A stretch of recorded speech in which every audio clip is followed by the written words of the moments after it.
بسم الله الرحمن الرحيم. الحمد لله رب العالمين، والصلاة والسلام على خير خلقه نبينا محمد وعلى آله وصحابته والتابعين ومن تبعهم بإحسان إلى يوم الدين. وبعد، لا تفسير قرآن بيروس سورة البقرة قيشت معنا آياتي 65. أم شودو آيات تفسيركين بلام قصة بسرهاتك بأميدي وإن شاء الله ملايك سودي لببينت. قال الله سبحانه وتعالى: ولقد علمتم الذين اعتدوا منكم في السبت فقلنا لهم كونوا قردة خاسئين فجعلناها نكالا لما بين يديها وما خلفها وموعظة للمتقين. دفرمي پروردگار ليرا باسي ياخي بوكاني روجي شمم بوكات أصحاب السبت، قصة كي مشهورة خوي تعالى القرآن لتنشيني شي قرآن بومان باسكا هالبتلاي زوربتها المعلومة بلام أمره بتفصيل باسي كم إن شاء الله مولايك سودي لببينت. ليرا بكورتي باسي كرب مجملي بلام لسورة الأعراف خوي تعالى لآياتي 163 لوي زور بالتفصيلي بومان باسي قصي أصحاب السبتكات. لسورة الأعراف خوي تعالى فرمي: واسألهم عن القرية التي كانت حاضرة البحر.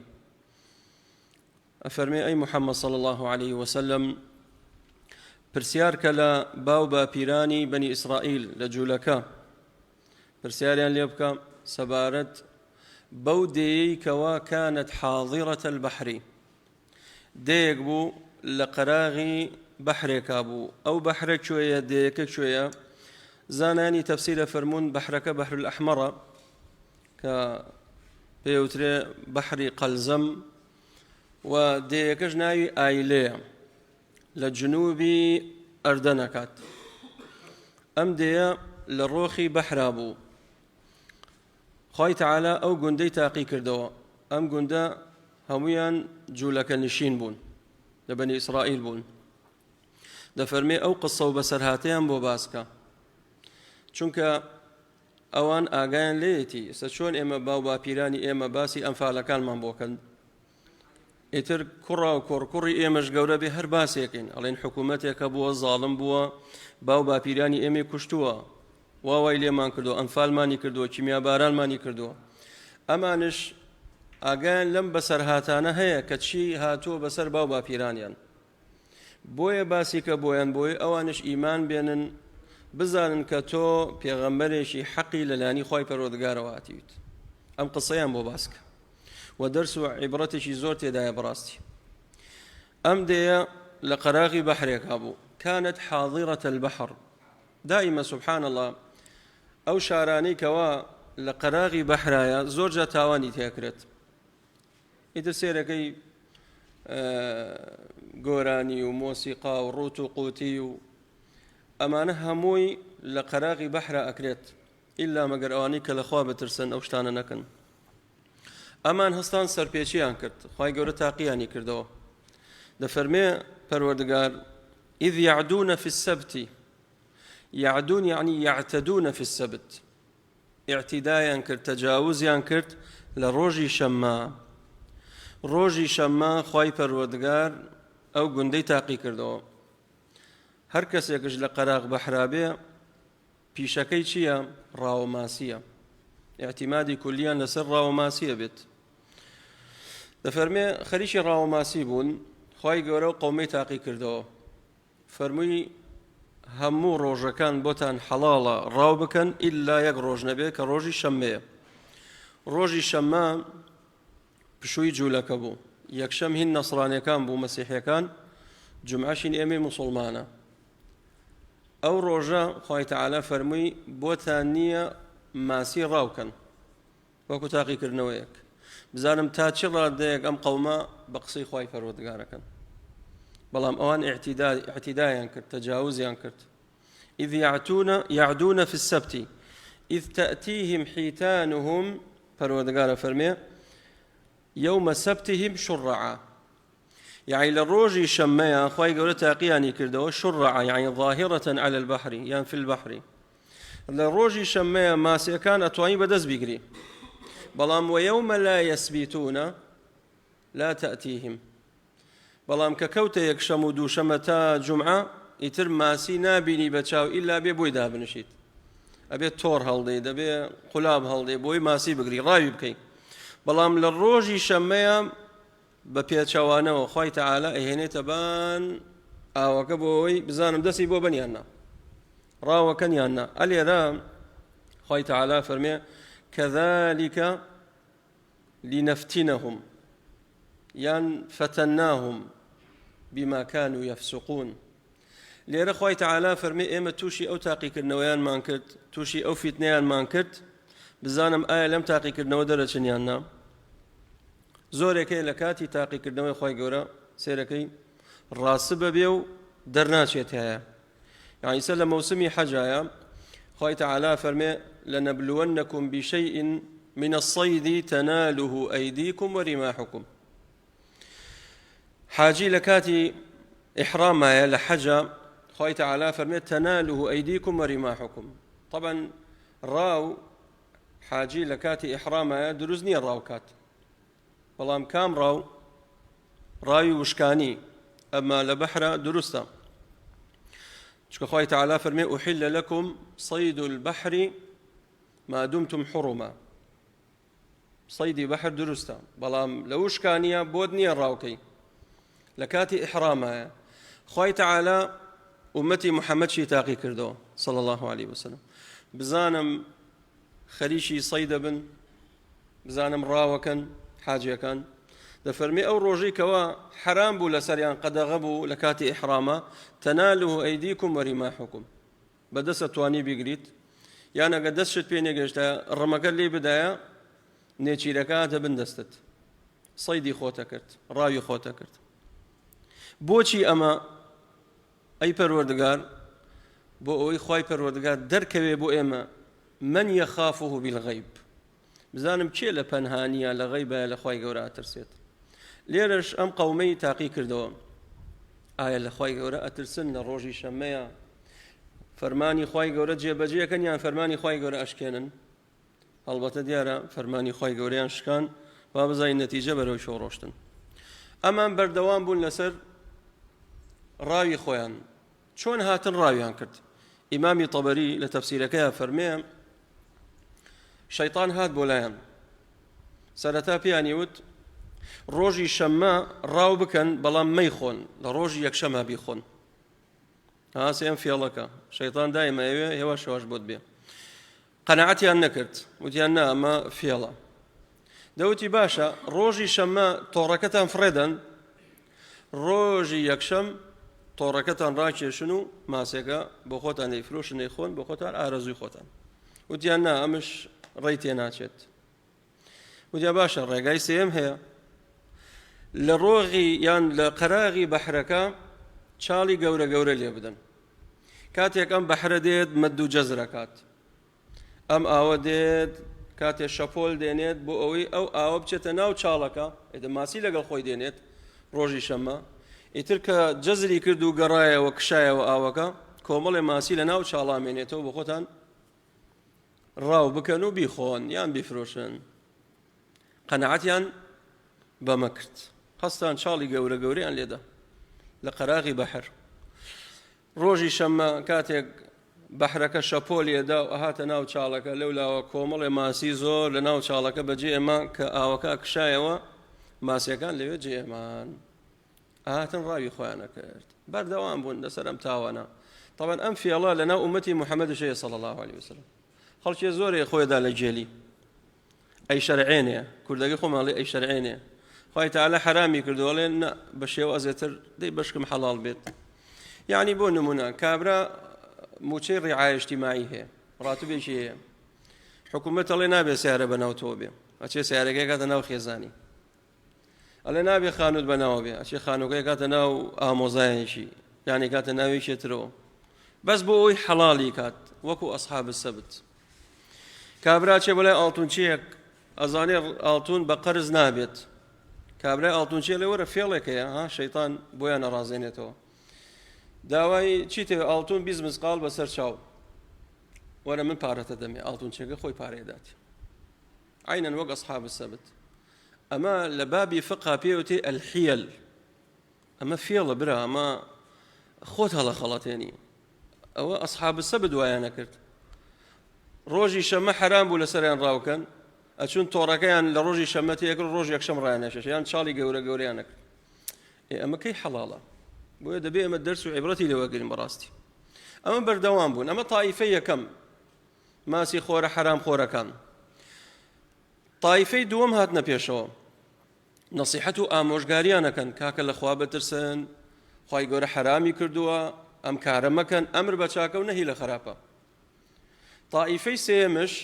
هاتنە پێشەوە ئەوانەی کەوا متەخاذلن وإذ قالت أمة منهم لم تعظون قوما الله مهلكهم أو معذبهم عذابا شديدا طائفەی سێم هاتنە پێشەوە نەسیحەتی طائفەی دووەمەکەن طائفەی دووەم چێنەوانەی ئەمر بە چاکاکەن نەهی لە خراپاکەن تیان باشە ئێوە بۆچی سەر خۆتان ێشێنن بە طائفەی یەکەمەوە ئەوانەی کەوا خەریکی ڕاون و حرامە خۆن و بە قسەی خوای گەورە ناکەن ئێوە وازیان لێبێنن لم تعظون قوما الله مهلكهم خوای گەورە بە هیلاکیانی بردووە لە دنیا ئەو معذبهم عذابا شديدا ئەگەر لە دنیاش بە هیلاکیان نەبا لە ڕۆژی قیامەتە ئەوە سزایان نەدات ئیتر ئێوە بۆ سەرتان خۆیان سەرتان بەوان ئێشێنن وازیان لێبێنن ئەمە ئەم طائفەیە لەناو ئەم سێ طائفەیە لەناو هەموو کۆمەڵگایەک هەیە خەڵکێکەی حرام خۆرە جۆ نادا بە شەرعی خوا طائفەی دووەم ئەوانن کەوا ئەمر بە چاکاکە نەهی لە خراپاکەن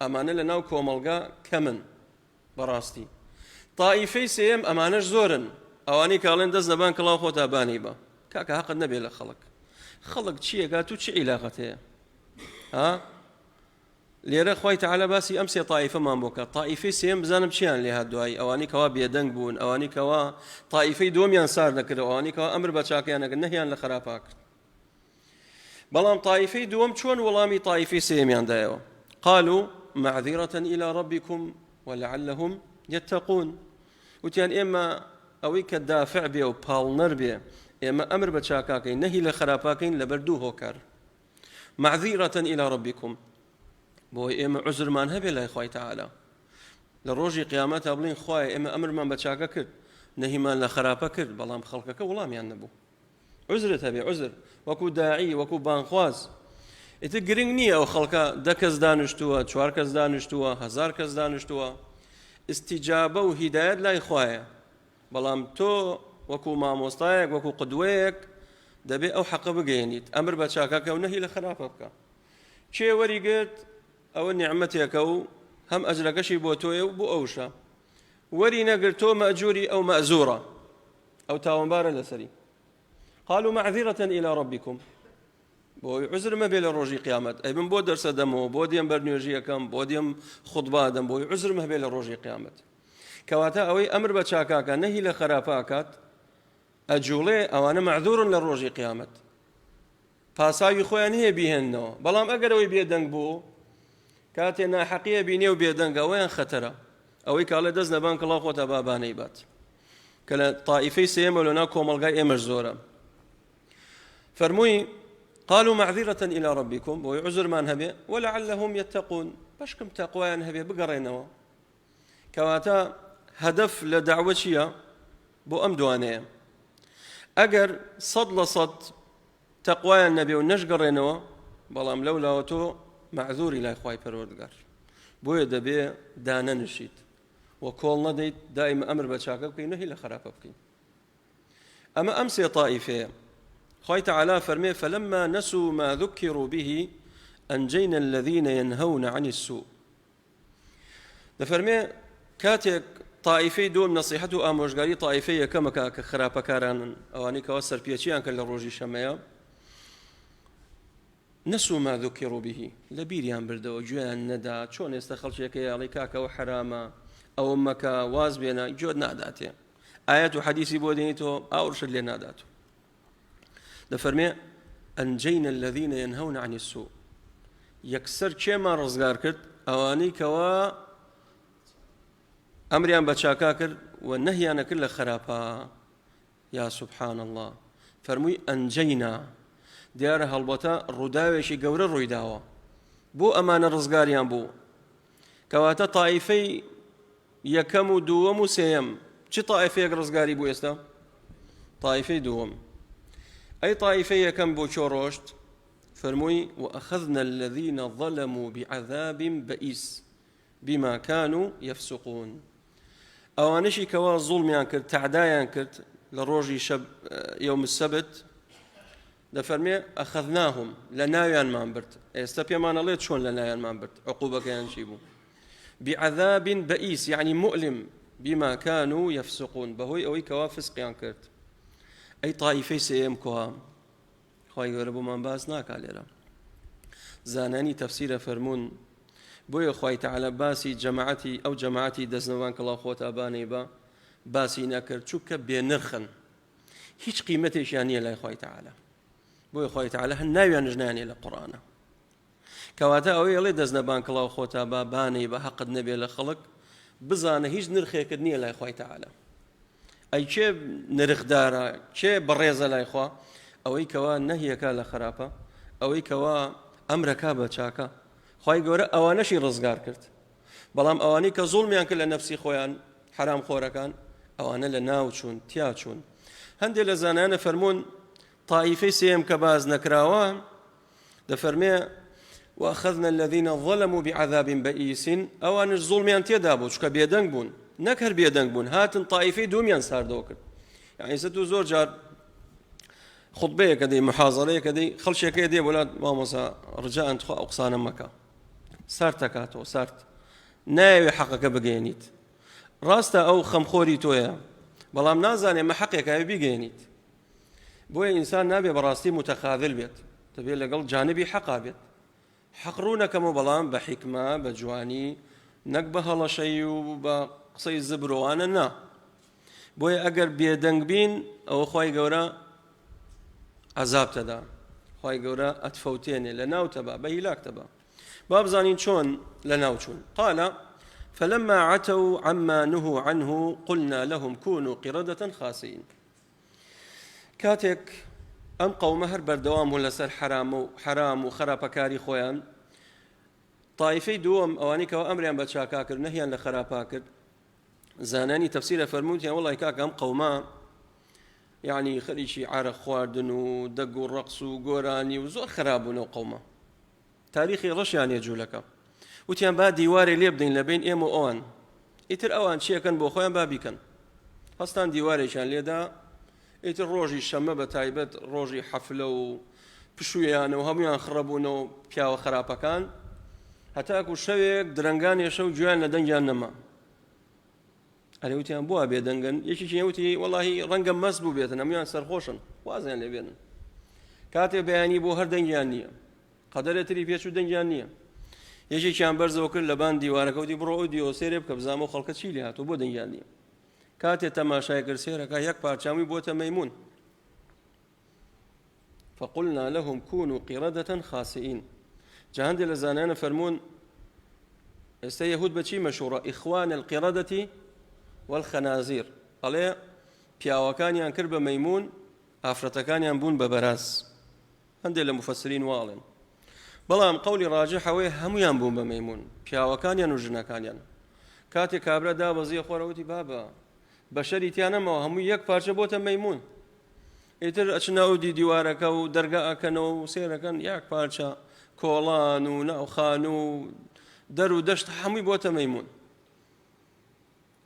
ئیتر خەڵک کەسوکار یەکەن، برای لێیە، باوکی لێیە، میمزای لێیە، خاڵۆزای لێیە، ئەچنە ماڵیان ئەیان بینن مەیمونەکان دێن بەرەو پیری ئەمان، کەسوکاری خۆیان ئەیان ناسن، بەبۆن ئەیان ناسنەوە. کاتێک بەبۆن ئەیان ناسنەوە دەسەکەن بە گریان، فرمێز لە چاویان دێتە خوارەوە. ئەمش پێڵێ تۆ فڵانە کەسی سەری بۆ لەقێنێ، ناتوانێت قسەکە، تازە بوو بە مەیمون. زانیان کە خی گەورە عقوبەیانیدا، لەوجا دەرگایان لێەکەنەوە، بە سەحرایەکە ڕۆن، خی تەعالە دوای ئاسەواریان نامێنێت و ئینقیرازەکەن و کۆتاییان دێت، ئینقیرازەکەن و کۆتاییان دێت. بەم شێوەیە ئەمە قسەی ئەصحاب الکەهفە، طبعا هو بكورتي باس ما أقر تفصيلي في بدين زورقات. خاي تعالى فرمي لسورة البقرة بمجملي فرمي ولقد علمتم الذين اعتدوا منكم في السبت أو أصل فصل إيوه أي جلك فقلنا لهم كونوا قردة خاسئين وتمام ببن بميمون برياري خواي قالوا أبوبون بميمون هميان خواي قالوا عقوباني دا يكسر بون بميمون خاسئين يعني ذليل حقير والجاج بنه ولو خلقه چونکە مەیمون لەگەڵ بەشەرە ناژێت تەواوی تۆ ناتوانین لەگەڵ بەشەرە بژێت جابوونەوە لەگەڵەوە خەڵکە هەتاکو دوایی لە سەحرایەکە ئینقرازیان کرد و هەمویان مردارەوە بوون. دەفەرمێ خوای تەعالا فجعلناها نكالا لما بين يديها وما خلفها وموعظة للمتقين. أو قصة بسرهات أو قندي آيلا كرمان بدرس عبرة وانا بوشي بو بيش خويان ودواي خوشيان وموعظة للمتقين وببي بموعظة درس بندو آموشغاليك بو كساني كوا تقوى خويا عليه أواني لخوا أترسن كواتك شيء استفادك لم قصية أواني متقين لخوا أترسن. أما إنسان كتقوى نبو حتى يعني ديان قصي وايبو باسك للقرآن جوشي لينية بلي كاكا حرام مخو بياني ده سببه حرامك بو تقوى نية ضلي مردوة. والله إنسان متقيب لخوا ترسا والله أم تشيروكو بسراتا كاريغرية بلا سردلي بو إنسان دائما مراجعي خوي كات. والله خوي تعالى كات قوم لوط لنا وبالفرمي وما قوم لوط منكم ببعيد.